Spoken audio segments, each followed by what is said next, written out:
Good afternoon, everyone, and thank you so much for joining our Parents webinar today. My name is Anna Thomas. I'm the Director of Parent and Family Programs, and we're looking forward to welcoming your students to campus back in just a couple of weeks here. We have the pleasure today of having with us Andrew Marinus, who is the author of Strong Inside, which is our Commons reading this year. So before we get started, I'm just going to give you a few just technical notes, and then I'll do a brief introduction of Andrew and turn it over to him to do a brief presentation, and then we'll have plenty of time for discussion and questions and answers. So just before we get started, if you have any trouble with your connection to this webinar, I'd recommend that you close any other browsers that you have open. And if you get knocked out of the room, you can just reconnect. There will be a recording of this webinar emailed to you tomorrow. So if you have any trouble connecting, that recording will be available tomorrow and posted on our website as well. I also wanted to make a note that we will have another webinar a week from today, next Tuesday, August 16th at 3:30. And that webinar is our last one of the summer, and it is an Ask the Parents Office webinar. So it's your opportunity to ask us any burning questions that you might have before the school year begins. And we'll also talk briefly about Family Weekend and parent opportunities, volunteer opportunities through our office. So thank you all for joining us today. And like I mentioned, we have a New York Times bestseller author, Andrew Marinus, of the book Strong Inside. Andrew studied history at Vanderbilt University as a recipient of the Fred Russell Grantland Rice Sports Writing Scholarship, earning the school's Alexander Award for Excellence in Journalism and graduating in 1992. He then worked for 5 years in Vanderbilt's athletic department as the Associate Director of Media Relations, dealing primarily with the men's basketball team. In 1998, he served as the Media Relations Manager for the Tampa Bay Devil Rays during the team's inaugural season, and then returned to Nashville to join MPNF Public Relations. The son of Pulitzer Prize-winning journalist and best-selling author David Marinus and trailblazing environmentalist Linda Marinus, Andrew was born in Madison, Wisconsin, grew up in Washington, D.C. and Austin, Texas, and now lives in Brentwood, Tennessee with his wife, Allison, and their 2 young children. So thank you so much for joining us today, Andrew, and I will turn it over to you now. Thank you, Anna. It's a real pleasure to be here and to talk to the parents of Vanderbilt students. As Anna mentioned, I was a Vanderbilt student once, and in some ways I feel like I'm in the same boat as you guys are. I'm sending my daughter off to school next week and probably asking many of the same questions that you are. You know, did we pick the right school? Is she going to make friends? Is she going to like her teachers? Does she have enough crayons? And in my case, I'm asking that question because my daughter is entering kindergarten next week, a few years behind your sons and daughters who are coming to Vanderbilt. But I also remember this period in August before I came here as a student. Actually, I remember a few months before that, when I first found out that I was coming to this university, I was at a picnic in Austin, Texas that was being thrown for all of the student athletes at my high school. I played baseball in high school, and it was called the All Sports Picnic. And I saw my mom and my sister come running across the park towards me, and my mom was crying. And I had no idea why she was crying or why she had even shown up at this picnic. And it turned out she had just gotten the call from Vanderbilt announcing that I had received the sports writing scholarship that Anna mentioned. And that was a big deal in our family to receive a full tuition scholarship to Vanderbilt. That was in 1988. And I feel like I've been part of the Vanderbilt family ever since, even wearing my Vanderbilt shirt for the webinar today. And so it's a real honor to be have the book selected as the Commons read for all of the freshmen this year and to talk to you about it. One thing I wanted to mention at the outset is that this is a big deal in my life to have the book selected as the Vanderbilt freshman read, but it also reinforces to me what a special institution Vanderbilt is. And I thought about that as I heard that the book had made it to the round of 10 and the round of 5 and then down to 3 as they were determining what book would be selected for all the freshmen to read. And of course, I thought it was the perfect book, but it also occurred to me that it was a somewhat risky book, because here you have a new group of Vanderbilt people, incoming freshmen, new Vanderbilt parents, and one of their first impressions of the university in being this book wouldn't be entirely flattering to Vanderbilt University, even though this is a school that I love. In the book, I told the truth about what it was like for Perry Wallace and what it was like for the other first waves of African-American students here on campus. And if you've read the book, you realize it wasn't easy. And yet, this is one of the true, or one of the most important stories, I believe, in the history of this school. The integration of Vanderbilt in the mid-'60s, the leadership that Chancellor Hurd showed in encouraging Coach Skinner to recruit Perry Wallace, the leadership that students like Perry showed in just, existing and leading and changing this campus. And then that leadership continues through today, with people like Chancellor Zepos and the other members of the administration that had the courage to choose this book as the freshman read, knowing that it was important, knowing that it was the truth, but like I said, doesn't paint an entirely flattering picture of the university way back in the 1960s. And I don't think that's something that every school would do, but to me it shows that this is a great school that's not afraid of the truth. So I just wanted to say that before I got started. And one thing I thought I would do is tell you why I became interested in this topic in the first place. Coming here on a sports writing scholarship from Austin, didn't really know much about Vanderbilt. I wasn't going to come here unless I won the scholarship. I was headed to Macalester College in St. Paul, Minnesota, was a history major here. And early in my sophomore year, I happened to read a student magazine article about Perry Wallace and Godfrey Dillard. And this would have been in the 1966-67 school year. They were freshmen. And in those days, there were freshman teams and varsity teams. Freshmen didn't play varsity athletics. And so Perry and Godfrey together were the first two African-American basketball players in the SEC. In this article, which was written by a student who was a year ahead of me named Dave Sheinin, who is now one of the leading sports columnists in the country at the Washington Post. And if you live in the DC area, he's been writing about the Rio Olympics for the Post. But he was a kid a year ahead of me here at Vanderbilt. He wrote about the first game that Perry and Godfrey played together at Mississippi State University in Starkville, Mississippi. As freshmen, the first two black players ever to play a game in Starkville. And the racism that they encountered in the first half of this ball game, the death threats and the catcalls, the epithets that they heard were so vicious that at halftime, Perry and Godfrey held hands just to gain the strength to go back out and play the second half of a basketball game. And so as someone that was interested in sports and history, that scene that Dave described in the lead of that article really captured my attention. And I said, this is something interesting about my new school that I want to learn more about. Thankfully, I was taking a Black history course at the time, taught by Professor Yolette Jones, who's now a dean here at Vanderbilt. And I asked her if it was okay to write a paper about sports. And I thought that she might say no. I thought maybe in college, a sports-related topic isn't considered serious enough, and she'll tell me I can't do it. But thankfully, she said, sure, if that's what you're interested in, go for it. And so I found Perry Wallace. This was before the internet was invented. So I found him in the phone book in Baltimore. He was a professor at the University of Baltimore at the time, and just called him up out of the blue and interviewed him for a paper that I wrote for a course. And I'm proud to say that this is a classroom assignment from 1989 that has stuck with me for all these years. And it was always in the back of my head. And so in 2006, I decided that I wanted to write a book, and that Perry Wallace turned out was the subject that most interested in me. I spent 8 years working on the book. I was working on it on the side at night and on weekends outside of my job with the public relations firm here in Nashville.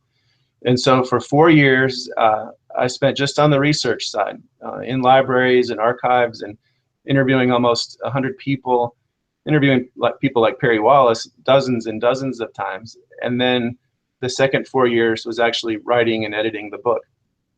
Vanderbilt Press published the book in December of 2014. I had high expectations for it, just knowing what an incredible person and what an incredible story Perry Wallace was. But with the University Press book published by a first-time author about a subject that most people, even sports fans and Vanderbilt people, really don't know much about.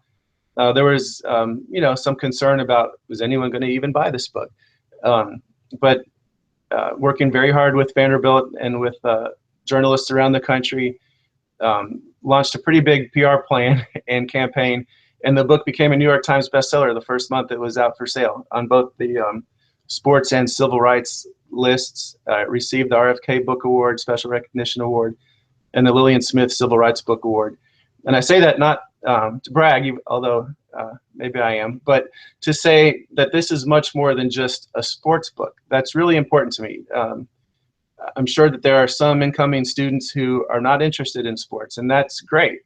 I think that this book still has so much to offer them. I didn't want to write a book that was only about statistics or scores or basketball games. This is much more than that. And for those of you who have had the chance to read it, I hope you agree with that. It was very important to me to put Perry Wallace's story into the context of the place and times that he was operating in. Nashville in the Deep South during the tumultuous 1960s. And what was it like for a pioneer, a legitimate civil rights figure, although on the basketball court, what was it like for a person, a teenager, put into that situation? How did he survive and thrive through that situation?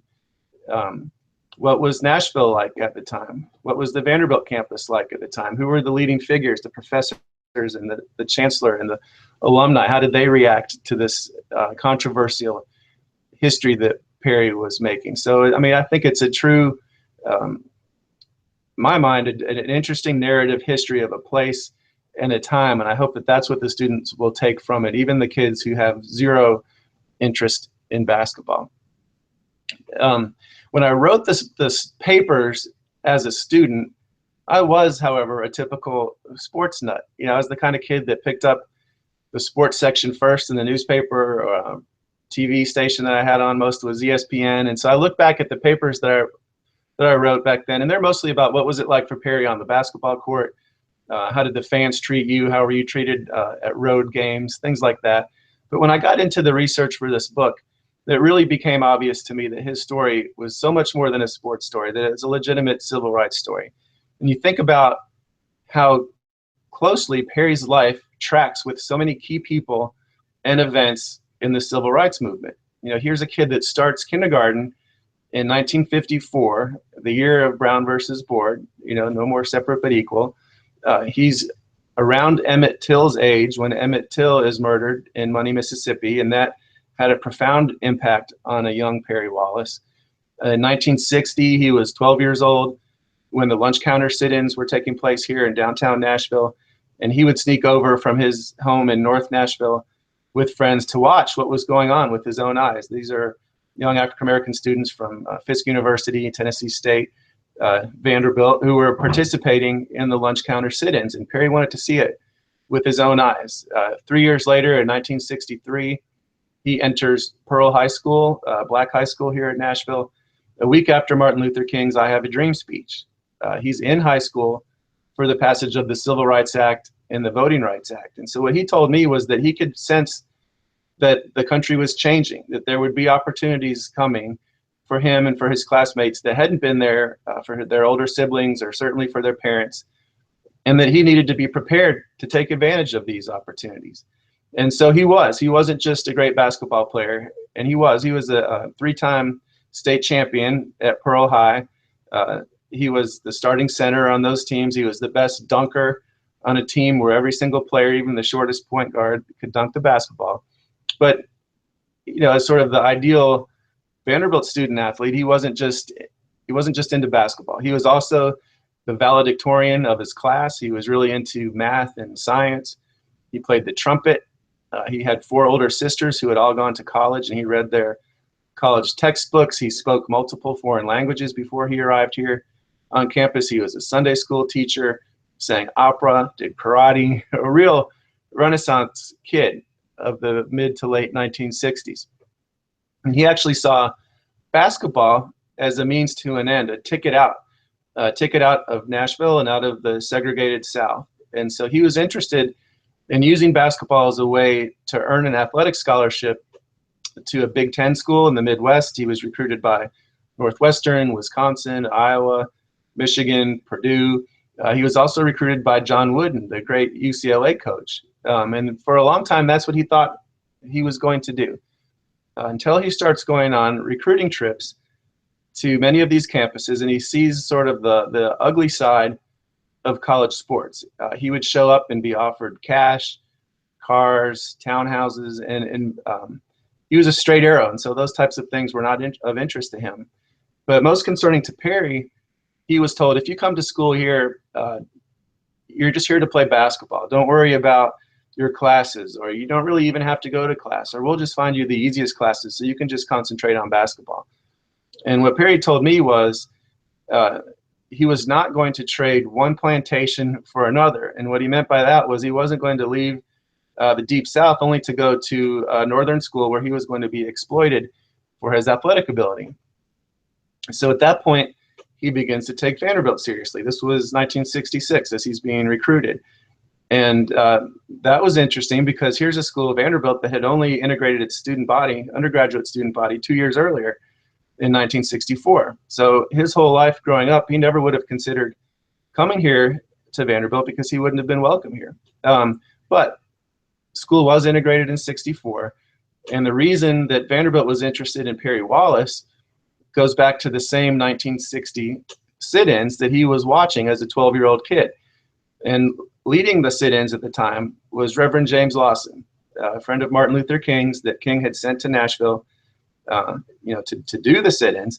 And when the Vanderbilt administration at the time learned that it was one of its own students leading these nonviolent protests downtown at the lunch counters, they didn't thank Reverend Lawson. They expelled him from the university. And this was a low point in Vanderbilt's national reputation and media coverage. And so in response to this, the university brings in a new chancellor, Alexander Hurd, who was considered a much more progressive New South figure of the late 60s. And he called the basketball coach, Roy Skinner, into his office and said, Roy, we've integrated the student body. You can recruit a black player.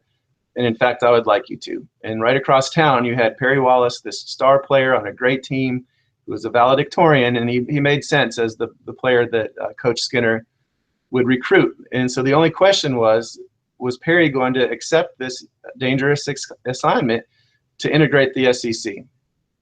And during the 4 years that I was working on the book, one day he flew down from Washington, D.C., where he lives today, and we just drove around town, and he showed me the houses that he lived in here, the schools he went to, the playgrounds he played in. And we were over by the Tennessee Titans practice facility, for those of you who are familiar with Nashville. This is in North Nashville, and he said, pull the car over here. Look over there at those rocks and trees. And I did, and there was nothing particularly noteworthy about the rocks and trees until he told me, do you see that rock over there? That's the rock that I sat on and prayed over my decision whether I was going to come to Vanderbilt or not. And so for me, as the research phase of this book unfolded, to see the actual rock that he made this momentous decision on was quite something. And in fact, he made this decision to integrate the SEC really despite the fact that he would be a pioneer and not because of it. He came to Vanderbilt for the engineering school, and he saw the players going to class when he was recruited, and that meant an awful lot to him. And he also knew that his parents could see him play if he stayed in his hometown.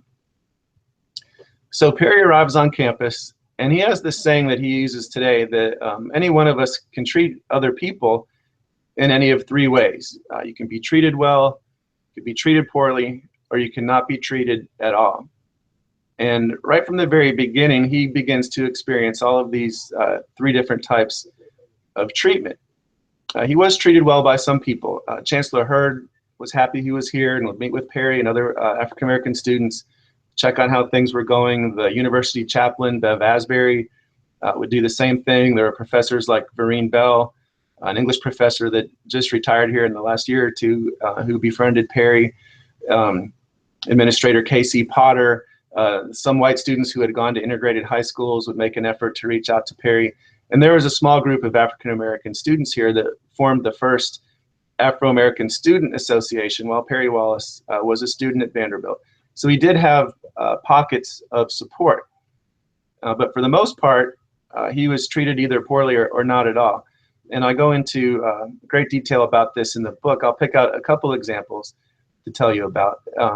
When he was recruited here as a high school senior, one of the Vanderbilt players at the time, Clyde Lee, who was a white Nashville kid who grew up in the Church of Christ, just as Perry had in the African American Church of Christ in Nashville, was the one who showed Perry around campus. And at one point on the tour, he said, "Here's the University Church of Christ," which wasn't an official Vanderbilt church, but it was located right across the street. And he said, "This is where you should go when you start attending Vanderbilt." And so Perry actually arrived here on campus in early August, probably right about now, before his freshman year started, to get acclimated to the school, learn his way around the campus, meet some people. And he begins to attend this church on Sundays. And for the first 3 weeks, he sits in the back, and he's either left alone or ignored, depending how you want to look at it. And the fourth week comes, and as he walks into the building, some older members of the church pull him aside and say, "Perry, you can't keep coming here." There's older members of the church who say that they'll write us out of their wills if we allow you to keep coming to our church. And so before he attends his very first class, he's already been kicked out of a church. On the basketball court, University of Mississippi cancels both of its games against Vanderbilt rather than play against a team that was integrated his freshman year. His sophomore year, Ole Miss doesn't cancel the games. And so Perry becomes the first African-American player ever to play a basketball game in Oxford. And during the first half of the game, he's struck in the face by opposing player. Perry's teammates told me they believed it was intentional.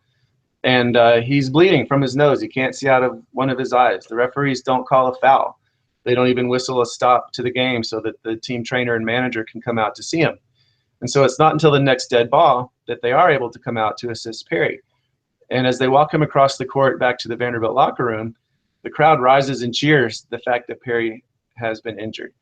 And so that's the type of situation that he encountered quite often on the road. And I asked him, how did you deal with these road trips through the Deep South? And he said he approached them with the deepest sense of dread. And he would imagine, what's the worst thing that could happen to me on one of these trips? And in his mind, it was to get shot and killed, either in one of these small southern towns or out on the basketball court during a game. And yet he still had the courage to get on the plane, step out on the court, with Vanderbilt on his chest, and try to play a basketball game just like everybody else, at the same time that he was earning his engineering degree, not an easy major, at Vanderbilt, and at the same time that his mom was dying of cancer.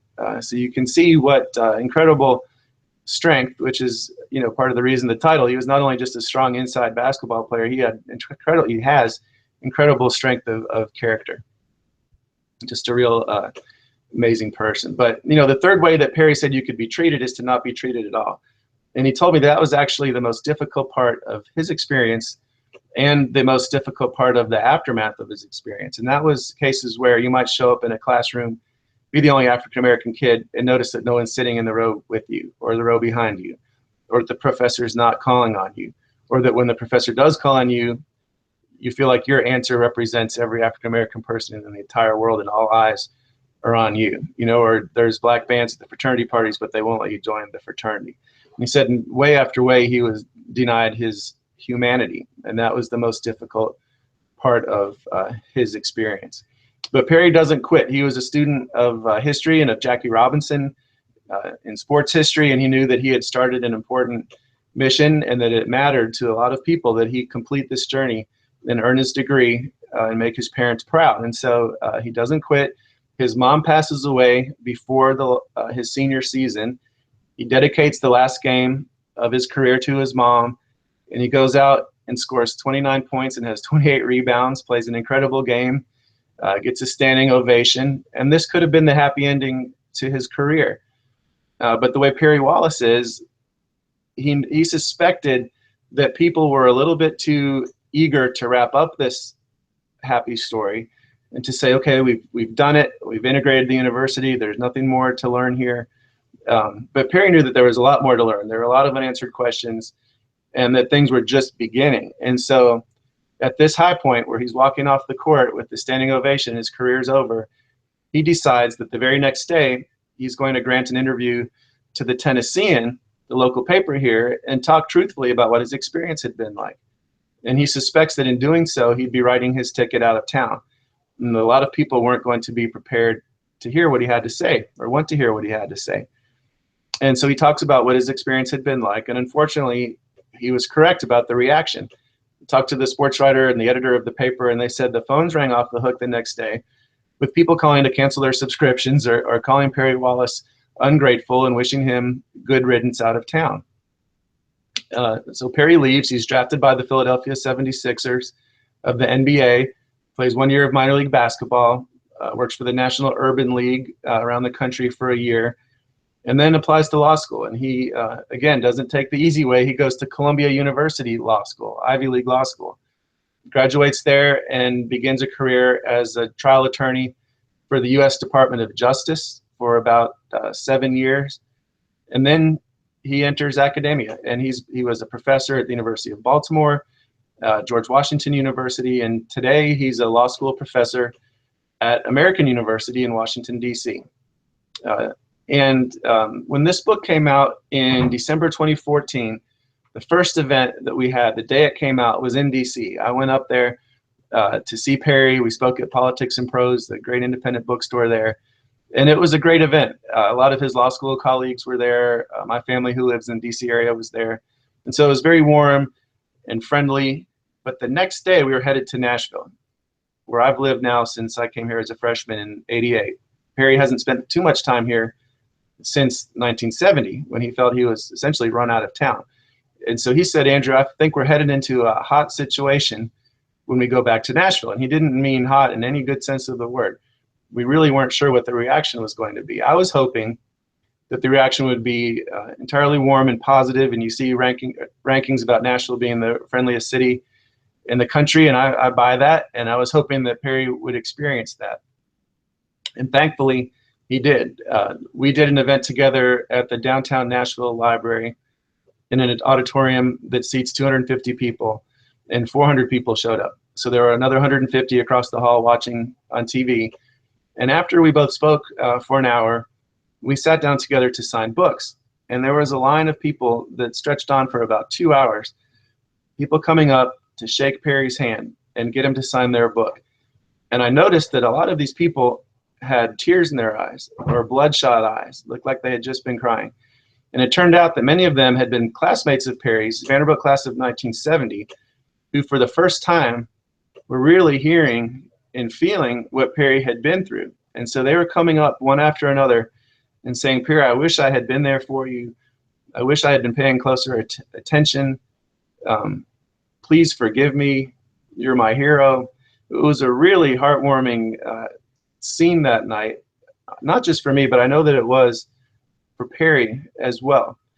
And it really sort of continued a reconciliation between Perry Wallace and Vanderbilt that makes me very, very happy and proud. He's had things done, like his jersey was retired. He was inducted into the initial class of the Vanderbilt Athletics Hall of Fame. More important to Perry, there's now a Perry Wallace Engineering Scholarship at Vanderbilt University. There's a Perry Wallace Courage Award, which is awarded to a student athlete who has shown courage in the vein of Perry Wallace. You have, obviously, Vanderbilt students reading this book. Perry Wallace and Vanderbilt relationship is as good now as it has ever been, far better than it's ever been.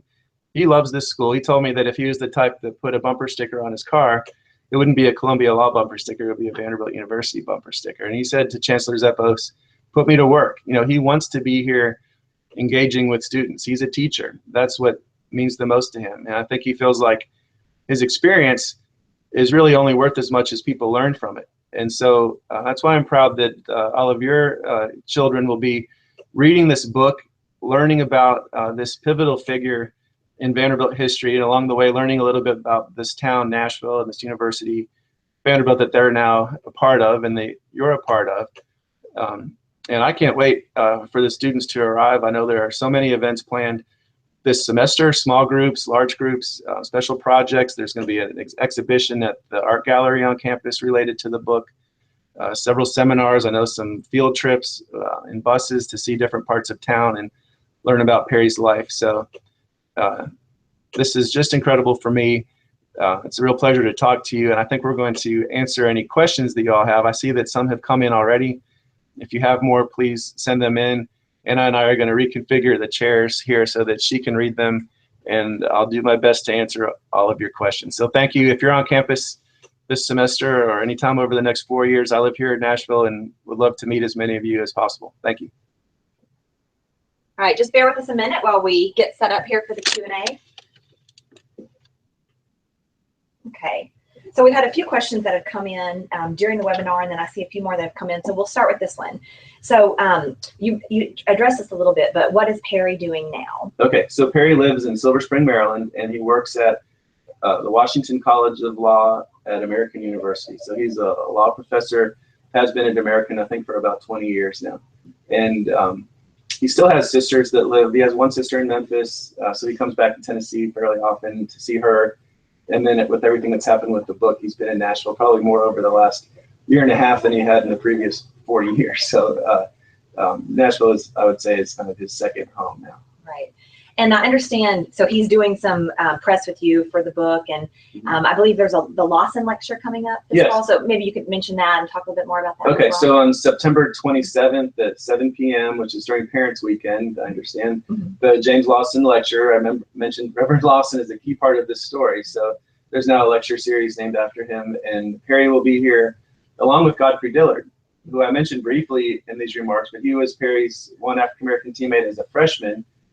He ended up transferring before he ever played a varsity game here, but he really experienced the same things Perry did as a freshman. In many ways is, you know, an equal pioneer to Perry in terms of the history of the SEC, but has been written out of most histories. But he's a key part of this book, and I'm so excited that he's going to be here for the Lawson lecture as well. So I know that all freshmen and all freshman parents are invited to come to the Lawson lecture.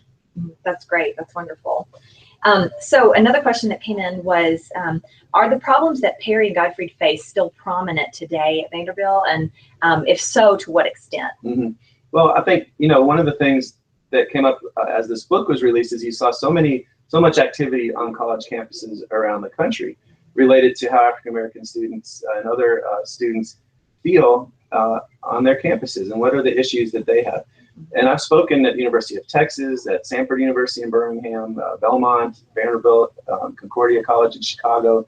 And everywhere I went, I would pick up on some questions from students saying, you know, there was a part of this book that I can really relate to. And that meant a lot to me, you know, that this book could be used as a platform for discussions that are still relevant today. And a lot of times people have a hard time getting into these conversations. You know, they don't know where to start. And I think that a book that's about events that happened in the past can be kind of a safe way to get at the conversation. So I know Vanderbilt's been working very hard on issues that relate to diversity and inclusion. Dr. George Hill, as a new vice chancellor for diversity and inclusion, a faculty committee putting together a real meat and potatoes plan, you know, that is high expectations for that plan. I know the athletic director, David Williams, is very invested in this issue. Chancellor Zeppos certainly is, and you saw students in the chancellor meeting face-to-face last year. I think as opposed to some campuses where there's a real adversarial relationship between students and administration, that's not the case here. I'm happy to say you see a lot of working together. And so I would say that probably every college in the country is dealing with some level of issue, but I don't want any parents to think that their kids are about to walk into the same situation that Perry Wallace encountered, you know, about 50 years ago. It's far different than that. Right. Yeah. Thank you for that feedback. So someone had asked, is this the common reading for other years? And Vanderbilt does pick a different commons reading for every year. So just curious what the process was like. How you learned that your book was being considered, or you mentioned there were sort of phases of review. Right. So tell us about what that was. Yeah, that was very exciting for me. And yeah, as you mentioned, there's a different book every year. And so this was the first year that my book was sort of eligible to be considered. And what I heard was that it initially started with a survey of students and faculty, you know, nominating any books that they thought should be considered for the freshman read. And then a group of you may know more about this than I do. Professors and students read at least a handful or a larger selection of these books, and then it was voted on and gradually narrowed down to 10 and 5 and I believe 3 in the final sort of the final tally. And so I have my fingers crossed that this book would be picked. I mean, selfishly, I think that they should read this book every year. You know, there's no book that's going to teach an incoming Vanderbilt student more about the town and the university history than this one. Right. Obviously, that's not going to be picked every year, but you know, maybe in certain classes they'll still study this book. And so, you know, I've seen some kids on Twitter who are really excited about reading this book, and I've seen some who have said, you know, I just started my summer reading, and I'm not really into sports books. And so that's what I tried to emphasize in the beginning of my talk, that this is not just a sports book.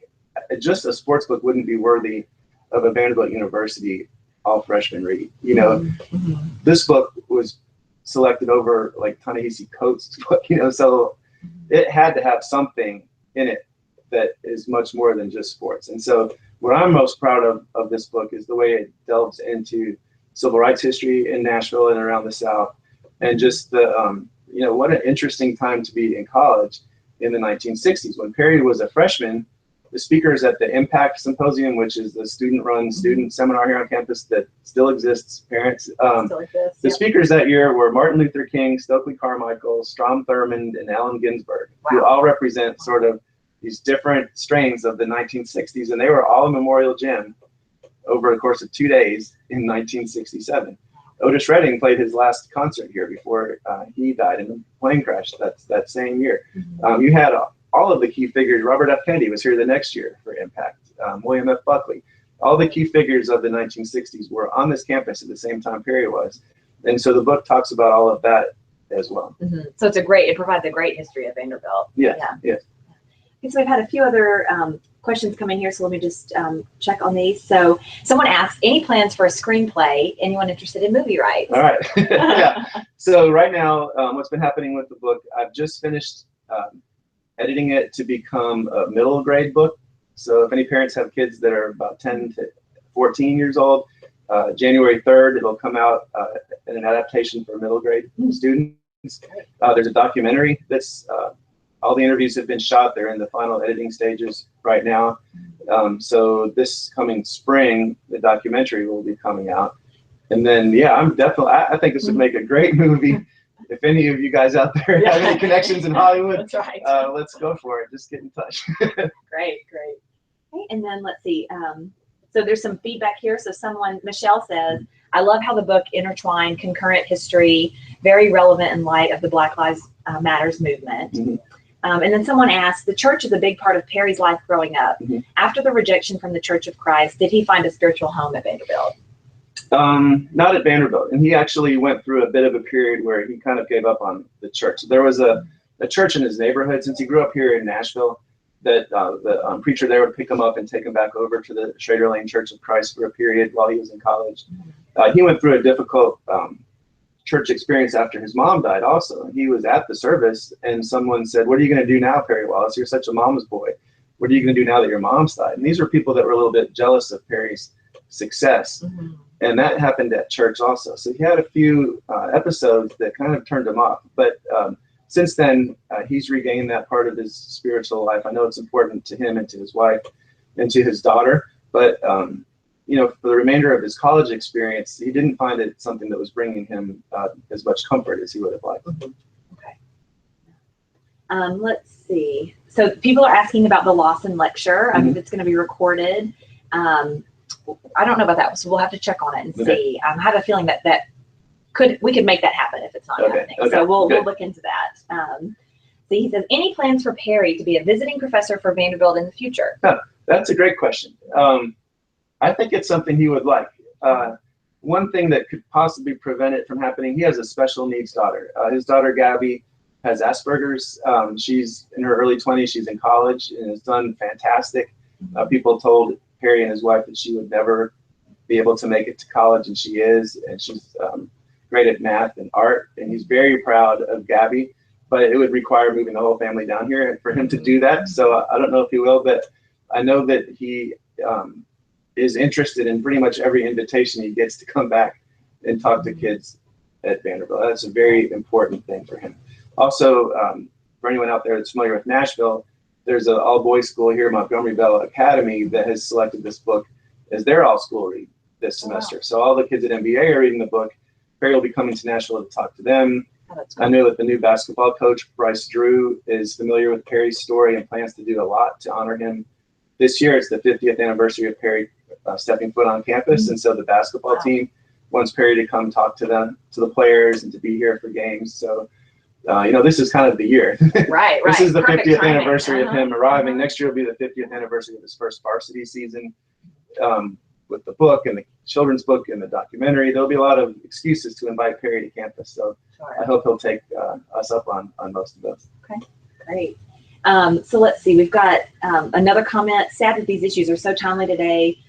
Diversity is a given in sports. We are so far from equity and healthcare disparities, academics, opportunities, police justice, voting rights. Sadly, the list goes on. Yes, we would agree with that, Michelle. Stephanie says, when you come to campus, would you be willing to do smaller group discussions during visions on the book for students to have more in a more interactive setting? Absolutely. Yeah. I'll do anything Vanderbilt asks me to do. So, I've talked to Dean Beasley and know that I'm familiar with the Visions program, and I know there will be some large group settings, but I assume that I will be speaking to some of the Visions groups as well, and would love to do it. I guess people could go through Dean Beasley to set that up, or anyone can contact me directly. My email address is andrewmarinus@gmail.com, and I love talking to anyone who's interested in the story. You may have all the Viewceptors reach out to you for their Visions groups going forward. Sounds good. So we have another question from Carrie. What did Perry do with his engineering degree, and what is his legal specialty?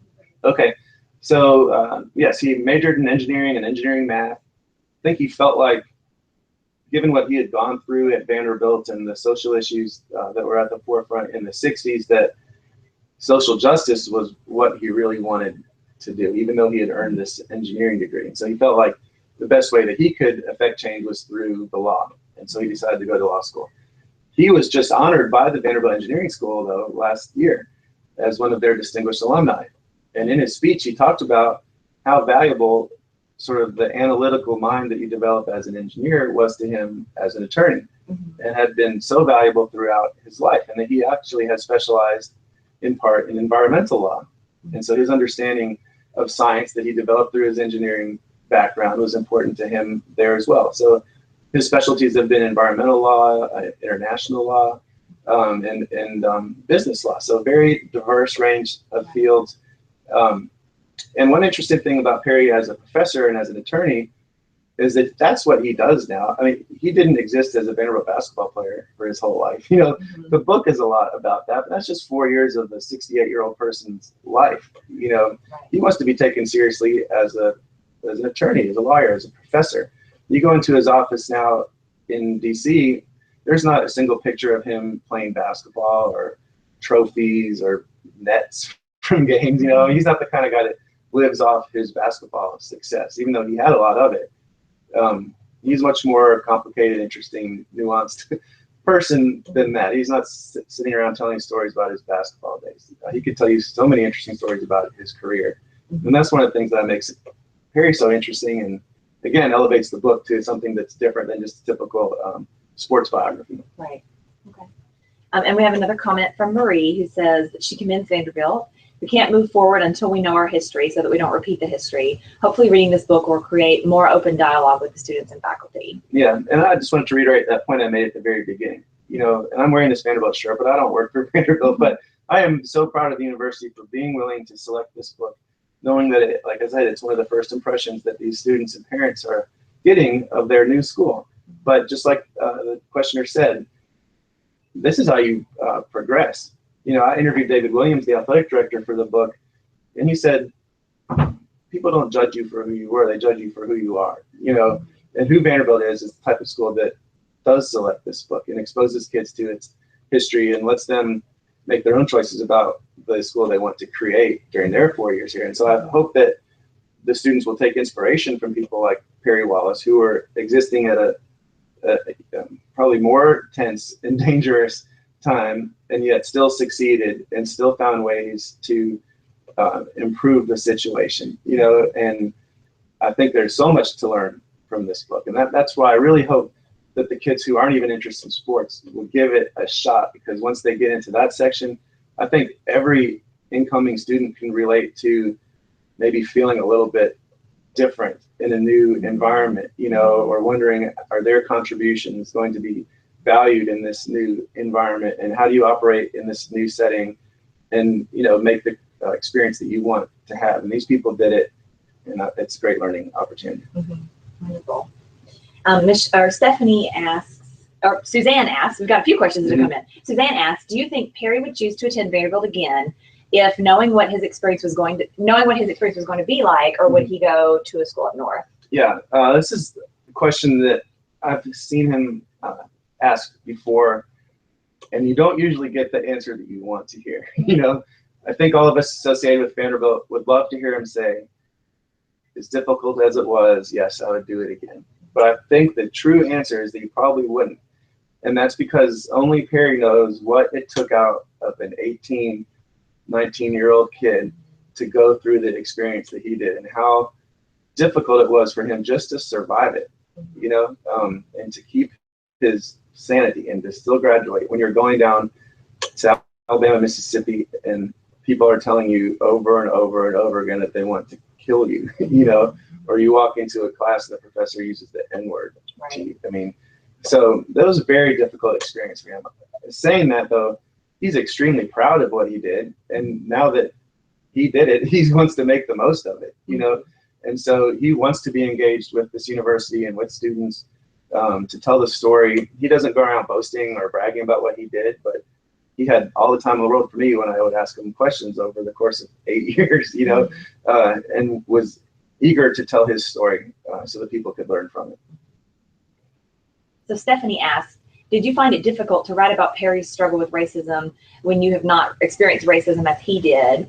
And how much did you have to work with him to open up about such vulnerable parts of his life? Okay.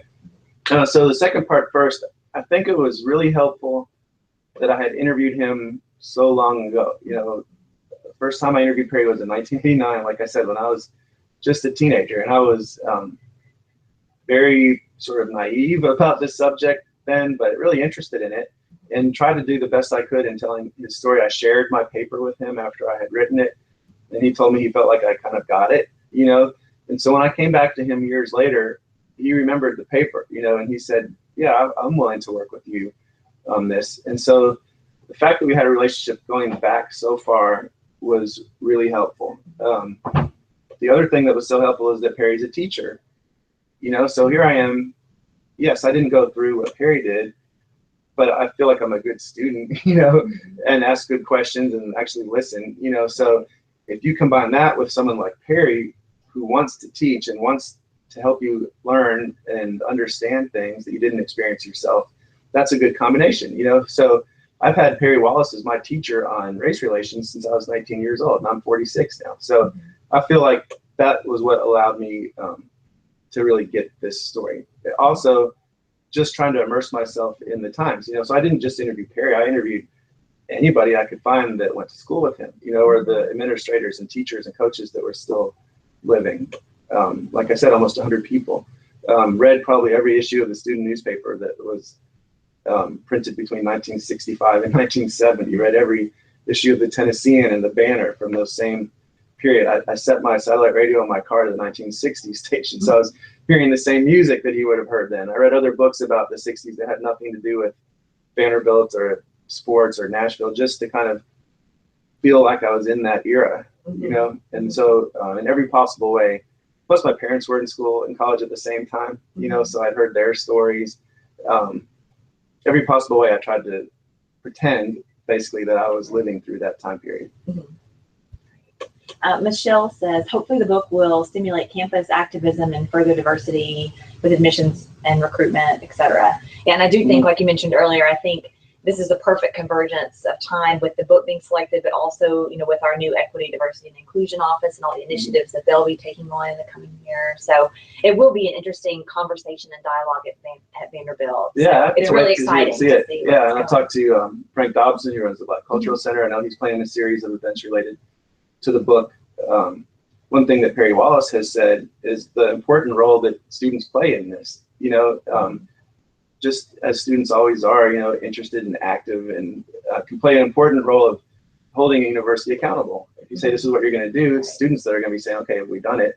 And I think last year you saw a lot of those boxes checked of things that students had shared with the chancellor, and he already had some of the programs underway, and others have been created since then. So it's very encouraging what's happening on campus. Yeah, absolutely.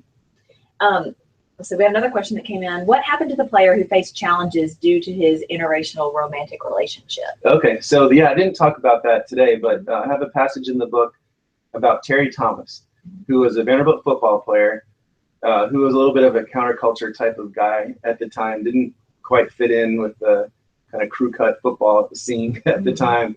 He was opposed to the Vietnam War. He was dating an African-American woman, and both of those things kind of caused some controversy within the football team, and especially signing a petition against the Vietnam War. And he was kicked off the football team. Or he was told, you could take back your beliefs or you can be kicked off the team. So he chose to be kicked off the team. I had read about that in the student paper, but couldn't find Terry Thomas. The chancellor ended up finding another scholarship for Terry to stay at school, another feather in Vanderbilt's cap. So the football coach kicks him off the team. Chancellor believed completely in free speech at the time and didn't feel it was fair for him to be run off the team. So he found another scholarship for Terry. But he kind of disappeared after that. And the alumni office didn't have any information about him. I couldn't find Terry Thomas. So I went on one of those high school reunion websites, like classmates.com or something like that, and found a Terry Thomas that was from the same area that I knew he was from. Just sent a message, didn't hear anything for a year. And then finally I got an email back and had gotten through to him. And it was really interesting to connect with him. He told me the whole story about how everything went down, about dating this woman, and that he had lost touch with her. He had become a professor in upstate New York. So he's had a successful life. He's had some health issues that he's gone through. But he was still very emotional about what his Vanderbilt experience had been like. And it's had a lasting impact on him, not in a great way.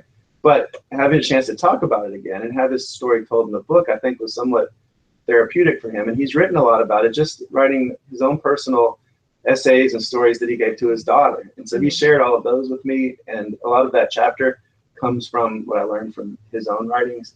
And then another interesting thing is after the book came out, he reconnected with his old Vanderbilt girlfriend, the African-American woman. He had lost touch with her for 40 years. It turned out she had changed her name. She had become the first African-American TV anchor in Los Angeles and was a TV star out there in the 1980s. And I believe she lives in Atlanta now. So they've had kind of a reunion thanks to the book, which is pretty cool. Right. Well, I know that we're getting close to the end of our time here, but a couple last questions. So since we have an audience of parents, thinking back about your experience as a student, what was one of your best memories as a Vanderbilt student when you were here? My favorite times were spent at the student newspaper. So when I first arrived here, I came from Austin, Texas. There's always a lot of Texas kids that come. And so I had one or two high school friends, but I really was in a completely new environment. But I sort of found my place where I felt like I really belonged when I started to get involved in student activities. And for me, it was the student newspaper and the intramural softball team, and finding friends that way. I didn't join the fraternity, so my social circle really was the Vanderbilt Hustler. That's the student newspaper here, and spent all 4 years down there. It was the best experience that I had. Actually, when my first tour of Vanderbilt, I didn't like it. Like, it was really hot that day. Those random things that affect your opinion of the schools you're visiting. But by the end of my freshman year, I completely loved it. Loved it the next 3 years, and it's still a really important part of my life today. It's a beautiful campus. Love to bring in my kids on campus. We go to basketball, football, baseball games. I love, when I was working at a PR firm, I'd come in and talk to marketing classes about just what that profession is like. And it's kind of a place that becomes part of you for the rest of your life, and you look for ways to give back to the school. But for me, the most memorable times were covering Vanderbilt games for the student newspaper and staying up all night putting the paper together. Right. Thank you for sharing that. Mm-hmm. And then finally, we'll just close. You want to give us any hints on what your next project might be, or what you're going to be working on next? Yeah, so I'm working on about 4 different book projects right now. Okay. Like I said, I've got these little kids, a 5-year-old and a 3-year-old. So one is a picture book for little guys. Since I did the adult book about Perry and now the middle school version, I might do a picture book version for even younger kids. And then I was just down in Orlando last week doing some research for my next sort of serious adult book that deals with the South and race again, but not sports this time. Okay, great. Well, thank you so much for sharing that with us, and thank you for your time today, and thank you to all the parents who were able to join us. And we look forward again to welcoming you all to campus in a couple of weeks on August 20th. Thank you so much. Thank you.